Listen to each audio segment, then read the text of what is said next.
ஸ்ரீ அவந்தி திருத்தல மாகாத்மியம் 51ஆம் அத்தியாயம்.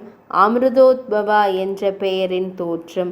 சனத்குமாரர் கூறினார், மிகவும் புத்திசாலியான வியாசமா முனிவரே, சிப்ராவின் சிறந்த மகத்துவத்தையும் நரகர்களுக்கு பிரியமான பாதாள உலகங்களில் அது எவ்வாறு அமிர்தோத்பவா என்று நன்கு அறியப்பட்டது என்பதையும் கேளுங்கள். ஒரு முறை ருத்ரர் பசியுடன் இருந்ததால் பிட்சை எடுப்பதற்காக கையில் ஒரு மண்டை ஓட்டுடன் நாகர்களின் உலகில் உள்ள போகவதிக்கு, நாகங்களின் நகரம், அங்கு வந்தார்.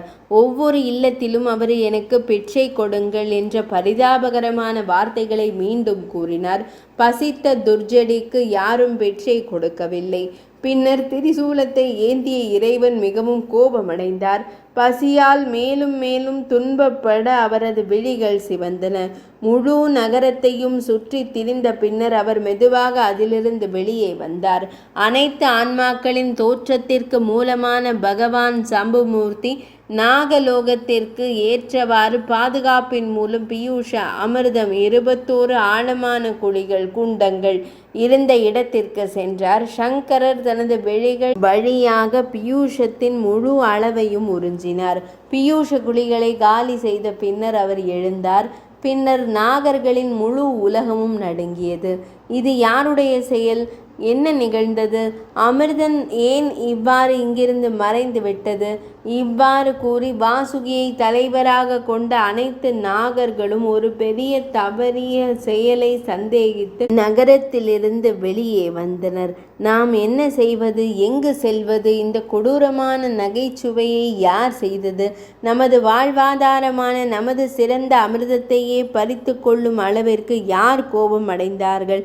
அரவங்களே, இப்போது நாம் எப்படி வாழ முடியும்? இவ்வாறு கூறிய பிறகு அனைத்து அரவங்களும் தங்கள் குழந்தைகள், பெண்கள் மற்றும் உடைமைகளுடன் பகவான் ஸ்ரீஹரியிடம் அடைக்கலம் தேடினர். அவர்கள் மிகுந்த மன சந்தேகத்திலும் பயத்திலும் இருந்தனர். அவர்களை ஆசீர்வதிக்கும் விதமாக ஒரு உடலற்ற குரல் இவ்வாறு, அதாவது ஓர் அசரீரி வாக்கு இவ்வாறு கூறியது: அரவங்கள் அனைவருமே கவனியுங்கள். இதனை நன்கு கவனித்து நீங்கள் அனைவரும் இறைவனுக்கு வேண்டுமென்றே அவமானம் செய்திருக்கிறீர்கள். பசியால் பீடிக்கப்பட்ட சம்புமூர்த்தி ஒவ்வொரு இல்லத்திலும் பிட்சைக்காக வந்தார். முழு அறிவுடன் விருந்தினர்களுக்காக ஒதுக்கப்பட்ட நேரத்தில் அவர் பார்வையிட்டார். அவர் கரங்களில் ஒரு மண்டை ஓட்டுடன் ஒரு பிட்சைக்காரராகவே வந்தார். யோகவதியில் உள்ள எவராலும் பினாகனை தாங்கிய இறைவனுக்கு தானம் வழங்கப்படவில்லை. பின்னர் பக்தியின் உருவகமான இறைவன் அவரது பசி இருந்த போதிலும் வெளியேறினார். எனவே சிறந்த அரவங்களே, குடங்களில் உள்ள அமிர்தத்தின் முழு அளவையும் தொலைந்து போனது பாதாள உலகங்களிலிருந்து சிறந்த மகா காலவனத்திற்கு செல்லுங்கள். சிப்ரா என்ற பெயரில் நன்கு அறியப்பட்ட மிகச்சிறந்த நதி உள்ளது. அது 3 உலகங்களையும் புனிதப்படுத்துகிறது மற்றும் அனைத்து விரும்பிய நன்மைகளையும் அளிக்கிறது. அதை காண்பது அனைத்து பாவங்களையும் அளிக்கிறது. நீங்கள் அனைவரும் அங்கு சென்று புனிதமான நீராடல் சடங்கை செய்ய வேண்டும். கட்டளைகளின்படி தேவர்களின் இறைவனை நாடுங்கள். பின்னர் வழிபாட்டை செய்யுங்கள். தேவர்களின் இறைவனை நாடுங்கள். சிப்ரா நதி நீரில் நீராடுவதன் மூலம் முன்பு போலவே உடனடியாக அமிர்தத்தை பெறுவீர்கள். இவ்வாறு அந்த அரவங்களிடம் பேசிய பின்னர் அது அங்கேயே மறைந்துவிட்டது. வியாசமா முனிவரை தெய்வீக குரலை கேட்டதும் அரவங்கள் அப்படியே ஆகட்டும் என்றன. முழு உலகத்திற்கும் சாட்சியாக இருந்த இறைவன் கூறிய குரலை கேட்டதும் அரவங்கள் தயாராகி குழந்தைகள், அரவங்கள், பெண்கள் மற்றும் முதியவர்களுடன் மகா காலவனத்திற்கு சென்றனர். அங்கு 3 உலகங்களும் மரியாதையுடன் வணங்கும் நதியை கண்டார்கள். அது எல்லா இடங்களிலும் மலர்களால் நிரம்பியிருந்தது. அருகிலுள்ள மரங்கள் ஏராளமான நிழலை கொண்டிருந்தன. அன்னம், கிரந்தவம் போன்ற நீர்வாழ் பறவைகள் எல்லா இடங்களிலும் காணப்பட்டன. அது நகைகளால் நிறைந்து தாமரை மலர்களின் கொத்துக்களால் அலங்கரிக்கப்பட்டிருந்தது.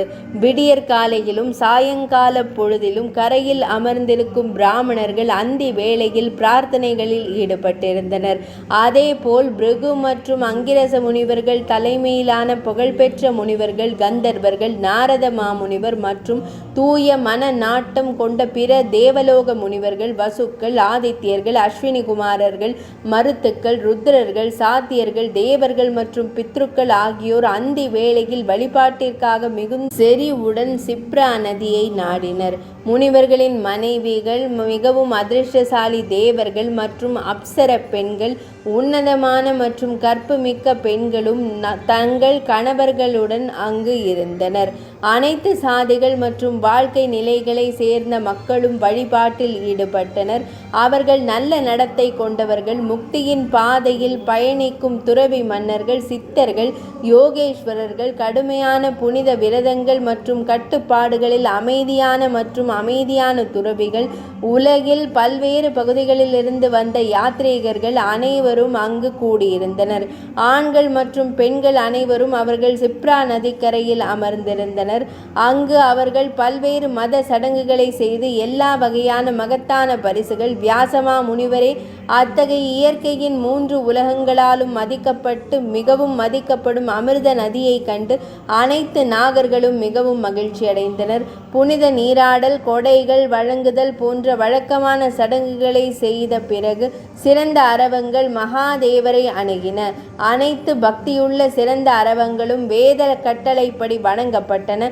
மகாதேவர் 5 அங்கங்களை, முக்கிய அம்சங்கள், புனிதமாக நீராடுதல், புனித சடங்கு செய்தல், விபூதி பூசுதல், வாடாத தாமரை மலர்கள், பல்வேறு வகையான மலர்கள், பச்சை அரிசி தானியங்கள், புனித ஆடைகள், சந்தன பசை மற்றும் பிற நறுமண பொருட்கள், இனிமையான வாசனை திரவியங்கள், தூபங்கள், விளக்குகள், நெய்வேத்தியங்கள், வெற்றிலை, பண பரிசுகள், கற்பூர துண்டுகள், தீபங்களை அசைத்தல் போன்றவற்றை வழங்கினர்.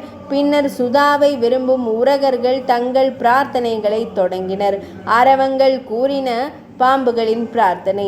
உச்ச எல்லையற்றவருக்கு வணக்கம். அனைத்திற்கும் ஆண்டவரே பகவானே வணக்கம் வணக்கம். சந்திர முகடு கொண்ட உயர்ந்த ஆத்மாவே தங்களுக்கு வணக்கம். காளை சின்னம் கொண்டவரே, சிறந்த திரிசூலத்தை வைத்திருப்பவரே உங்களுக்கு வணக்கம். 3 விழிகளை கொண்ட இறைவனுக்கு வணக்கம். மேல் மூடிகளின் கிரீடத்தை அணிந்த உங்களுக்கு, அரவத்தை மாலையாக அணிந்த இறைவனே, தகன நிலத்திலிருந்து இறுதி சடங்கின் சாம்பலால் மூட்டுக்கள் பூசப்பட்ட தங்களுக்கு வணக்கம். யானை தோலை அணிந்த இறைவனே தங்களுக்கு வணக்கம். கிரீஷனுக்கு, மலையின் இறைவனுக்கு வணக்கம். திரிபுரங்களை அழிப்பவரே உங்களுக்கு வணக்கம்.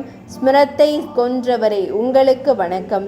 மிருக வியாதா, மான்களை வேட்டையாடுபவரே உங்களுக்கு வணக்கம். காஸ்மரனுக்கு, அழிப்பவருக்கு வணக்கம் வணக்கம். சங்கராத்மன், சங்கரனை போன்றவர் இறைவனே, விரும்பிய அனைத்து நன்மைகளையும் வழங்குபவருக்கு வணக்கம். எல்லாவற்றிற்கும் சாட்சியாக அனைத்து உயிரினங்களிலும் உள்ள பல வடிவங்களை கொண்ட ஒருவரே உமக்கு வணக்கம். அனைத்தையும் ஆதரிப்பவருக்கு, அனைத்து சக்திகளையும் வைத்திருக்கும் இறைவனுக்கு வணக்கம். அனைத்து இன்பங்களை கொண்ட தமக்கு வணக்கம். இறைவனே, அனைத்து விதைகளின் தோற்றத்தின் மூலாதாரம், தெய்வீக சிரிப்பின் ஆண்டவரே உமக்கு வணக்கம். அமிர்தத்துடன் பாயும் இறைவனுக்கு வணக்கம். விரும்பத்தக்கதை விரும்புபவருக்கு வணக்கம். அனைத்து ஆசைகளின் வரத்தையும் வழங்குபவருக்கு வணக்கம். அமைதியான சிவனுக்கு வணக்கம். பசுக்களின் இறைவனுக்கு, கர்மங்களின் பிணைப்பால் பிணைக்கப்பட்ட மனிதர்கள் அவர்களுக்கு வணக்கம். மிருதருக்கு வணக்கம். புலன்களை கட்டுப்படுத்தி அமைதியான வடிவம். நாகர்களால் இவ்வாறு சாந்தப்படுத்தப்பட்ட போது காளை சின்னம் கொண்ட புனித பெருமான் ஒளிரும் முகத்துடன் தோன்றி அரவங்களிடம் கூறினார். பகவான் ஸ்ரீ மகாதேவர் கூறினார்: அரவங்களே, நீங்கள் அனைவரும் கேளுங்கள். நான் உங்களுக்கு உண்மையை கூறுகிறேன். முன்பு நான் நாகர்களின் உலகத்திற்கு தினமும் பிச்சை எடுப்பதற்காக சென்றிருந்தேன். போகவதியில் வீடு வீடாக சென்று மண்டை ஓட்டை கையில் பிடித்து கொண்டு கந்தல் துணியில் சிறந்த பட்டை ஆடையை அணிந்து அதிக பசியுடன் அலைந்தேன். நான் பிச்சை தேடினாலும் அது எனக்கு கிடைக்கவில்லை. அதனால் நான் இல்லம் திரும்பினேன். இந்த பாவச் செயலின் விளைவாக சுதை உங்கள் இடத்திலிருந்து மறைந்து விட்டாள். நாகாலயத்தை விட்டு வெளியேறிய மிகச்சிறந்த மகா காலவனத்தை அடையும் பாக்கியம் உங்களுக்கு கிடைத்திருக்கிறது. உங்கள் பெண்கள், குழந்தைகள் மற்றும் முதியவர்களுடன் சேர்ந்து நதிகளில் மிகச்சிறந்த ஒன்றான சிப்ரா நதியை நான் முன்பு பாவங்களிலிருந்து விடுபட்ட காட்சியால் மட்டுமே நீங்கள் கண்டிருக்கிறீர்கள். சிப்ராவின் புனிதமான ஸ்நானத்திலிருந்து எழும் புண்ணிய எந்த வகையானது அந்த புண்ணியம் என்பதை நான் முழுமையாக கூற தகுதியற்றவன். அரவங்களே, அதை பார்வையிடுவதன் மூலம் ஒருவர் உடனடியாக சம்புமூர்த்தி ஆகிறார். அனைத்து சிறந்த அரவங்களாலும் புனித ஸ்நானம் அதாவது நீராடல் செய்யப்பட்டதால் ஒரு பெரிய புண்ணியத்தை அடைந்துள்ளது. அந்த புண்ணியத்தின் சக்தியால் ஒவ்வொரு இல்லத்திலும் சுதா இருக்கட்டும், அதாவது லக்ஷ்மி தேவி இருக்கட்டும். சிப்ரா நதியின் புனித நீரை எடுத்து அதனுடன் குண்டங்களை தெளிக்கவும். இதன் மூலம் 21 குண்டங்களும் அமிர்தத்தால் நிரந்தரமாக நிரப்பப்படும். சிறந்த பன்னகர்களே, அரவங்களே, அப்படியே ஆகட்டும் என்று கூறி அவர்கள் அனைவரும் சிப்ரா நதியின் நீரை தங்கள் கரங்களில் எடுத்துக்கொண்டு மகேஸ்வரரை வணங்கி தங்கள் சொந்த உலகத்திற்கு சென்றனர். அதன் பிறகு வியாசமா முனிவர் சிப்ரா நதி நாகலோகத்தில் மட்டுமல்ல அனைத்து உலகங்களிலும் அமிர்தோத்பவா என்று புகழ் பெற்றது. பூமியில் உள்ள மனிதர்கள் அந்த நதியில் நீராடினால் அவர்கள் ஒருபோதும் எந்த பாவத்தையும் துன்பத்தையும் துயரத்தையும் சந்திக்க மாட்டார்கள். அவர்கள் தங்கள் மகன்கள், மனைவி மற்றும் பிறரிடமிருந்து ஒருபோதும் பிரிக்கப்பட மாட்டார்கள். அவர்களின் நண்பர்கள் பாதகமாக இருக்க மாட்டார்கள். அவர்களுக்கு நோயோ வறுமையோ இருக்காது. புண்ணியமானதும் பாவங்களை அழிக்கக்கூடியதும் விரும்பிய அனைத்து நன்மைகளையும் அளிக்கும் வரமும் கொண்ட கதையை படிப்பதாலோ அல்லது கேட்பதாலோ ஒரு பக்தன் 1000 பசுக்களை தானம் செய்த பலனை பெறுகிறான். 51ஆம் அத்தியாயம் இனிதே நிறைவடைந்தது.